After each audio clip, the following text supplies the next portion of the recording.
Bonne année 2022, bonne santé et joyeux anniversaire à Jim Carrey. Splendide. Oui, c'est censé être le masque de The Mask, mais c'est pas très approprié, c'est plutôt Hulk. Mais c'est pas grave. C'est le masque de Loki, alors prendre le masque de Hulk, on n'est pas si éloigné de ça, de Marvel, car Marvel se dissémine même dans The Mask, film incroyable donc avec Jim Carrey. Et Jim Carrey, c'est un acteur que j'adore depuis tout petit, c'est vraiment un acteur qui est dans le panthéon pour moi vraiment des acteurs non seulement comiques mais des acteurs en fait en tout genre quoi. C'est-à-dire que Jim Carrey c'est l'exemple même du type que tu peux pas enfermer dans une case. Il est extraordinaire, il est stratosphérique dans la comédie potache, burlesque et tout ce que vous voulez, mais il arrive également à apporter beaucoup d'émotions et une certaine profondeur dans des films à la Truman Show, même dans Yes Man. Dans d'autres films aussi que je n'ai pas vu d'ailleurs, hein. C'est vrai que ce soit son versant comique ou son versant un peu plus tragique, dramatique, je n'ai pas encore tout vu de lui, mais ce type c'est une pierre angulaire à lui tout seul du cinéma pour moi, vraiment, de ma définition en tout cas du cinéma dans sa manière la plus vertueuse, franchement c'est ça. Parce que Jim Carrey c'est un acteur qui à mon avis déjà un sens de l'improvisation incroyable, il a l'instinct aussi du rythme, c'est-à-dire vraiment trouver toujours le bon moment pour balancer telle tirade, et surtout balancer une tirade qui dans la bouche de n'importe qui d'autre pourrait parfois être un peu mal à propos, pourrait être, assez raté, c'est-à-dire non, ça va pas, ce dialogue est pas bon, mais en fait dans sa bouche, dans ses mimiques également, avec ses grimaces dans tous les sens, le type, il est une attraction, il est un phénomène à lui tout seul. Et lorsqu'on le retrouve dans une scène où il est tout seul,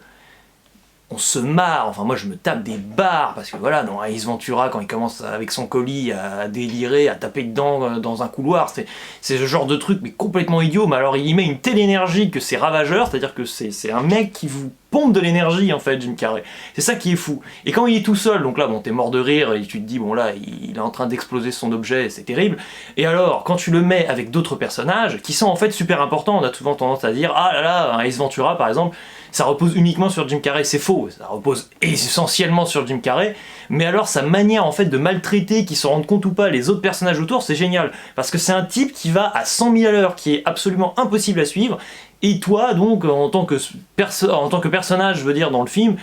ta seule manière de résister un peu, c'est essayer vite fait et vaguement de le réfréner, mais c'est très compliqué, c'est impossible, et comme cette mission est impossible, toi t'as beaucoup d'empathie pour les personnages qui essayent tant bien que mal et qui sont très courageux d'essayer de freiner Jim Carrey, ce qui ne marche jamais, et toi en tant que spectateur, t'es mort de rire quoi, pendant tout le film. Et c'est ça que j'aime beaucoup, c'est-à-dire qu'à l'inverse d'un Ryan Reynolds, qui est un acteur que j'apprécie partiellement, parce que je trouve vraiment que des fois, voilà, il va balancer une punchline,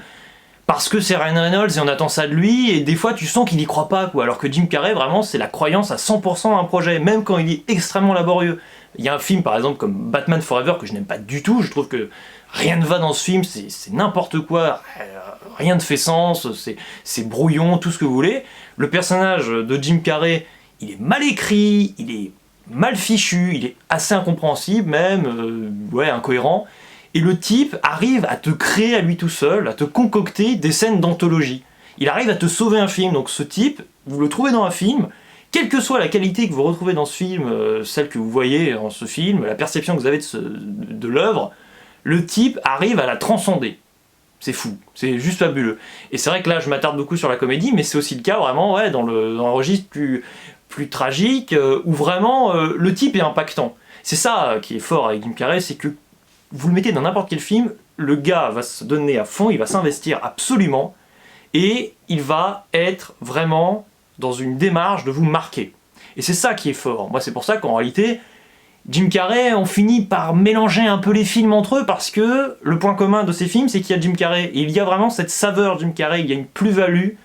absolue. J'ai jamais vu Jim Carrey à côté de la plaque dans un film, franchement c'est pas le cas. Et quand bien même c'est le cas par exemple dans sa vie, c'est vrai que là, par exemple, je suis en train de commencer ce livre donc de Jim Carrey, il raconte sa vie, c'est quand même incroyablement déprimant, quoi. C'est fabuleusement déprimant et c'est vrai que c'est un peu triste. Et c'est aussi pour ça, je pense que après ce virage donc dramatique dans sa filmographie, On a ces dernières années envie, je pense, de revoir Jim Carrey un peu plus bankable, déjà parce qu'il a quand même perdu un peu la vogue, même si on apprécie toujours les films, je pense, des années 90, 2000, 2010. Mais on est content de le revoir par exemple dans un Sonic 1, le film, où il se comporte un peu comme Ace Ventura, clairement, mais pour le plus grand bonheur de ses fans, c'est vraiment ça. Et je pense qu'on a vraiment tous hâte, en tant que fans de Jim Carrey, de le retrouver dans le prochain Sonic 2, le film, dans quelques semaines maintenant, parce qu'on sent qu'il va encore nous faire bah ouais, sa petite formule, sa petite recette magique habituelle qui est enivrante, qui est... c'est ça, c'est la potion magique d'Astérix, quoi, vraiment. Donc c'est absolument incroyable, et puis en plus ça peut lui permettre de se sentir mieux, ça fera toujours plaisir, parce que vraiment c'est une régalade de le retrouver dans ses délires habituels. Et surtout, moi ce que j'aime beaucoup, et ça me rappelle en fait beaucoup, je me rends compte, la série Kaamelott d'Alexandre Astier. C'est-à-dire que derrière la comédie potache, burlesque, volontairement pas subtile pour un sou, et des fois subtile, hein, attention, on a vraiment une noirceur, on a une profondeur, et c'est ça au fait qui donne beaucoup d'importance à la comédie, parce que la comédie, c'est pas juste se marrer, c'est pas juste rire, ça ne veut rien dire, on peut pas juste dire « Ah ouais, Ace Ventura c'est drôle parce que le type fait des blagues, tout ça ». Non, c'est parce qu'il y a vraiment cette arrière-pensée à se dire « Mais comment il a pu en arriver là ?» Pour être barré comme il l'est, pour nous faire rire comme il est en train de nous faire rigoler, le type, il doit avoir un grain absolu, il a dû avoir un problème dans son enfance, et il y a cette volonté vraiment de conserver une mystification. C'est-à-dire que Jim Carrey, souvent, on va pas vraiment chercher à nous faire comprendre l'origine de sa folie, ou de sa nature un peu complètement toc-toc. Et c'est ça qui est bien. Et bon, des fois, c'est expliqué, et même quand ça s'explique, en soi, c'est absolument incroyable, parce que des fois, il est un peu victime de machination, ou il est, oui, c'est ça, empoisonné par un masque, comme dans The Mask, et forcément... on arrive à s'identifier à Jim Carrey. C'est ça la force de cet acteur d'ailleurs. Je pense qu'elle est là, la force de cet acteur. Donc je ne sais pas si vous êtes d'accord avec ce que j'ai dit sur Jim Carrey, c'est un peu un hommage que je lui rends ici, d'une manière totalement improvisée, parce que bah, c'est ce qui me semble le plus beau, à mon humble échelle, de proposer sur cette chaîne, en cette journée spéciale, 60 ans de Jim Carrey, grand anniversaire. On a hâte de le voir dans Ace Ventura 3. On y croit. En tout cas, il ne me reste plus qu'à vous dire ciao et à la prochaine.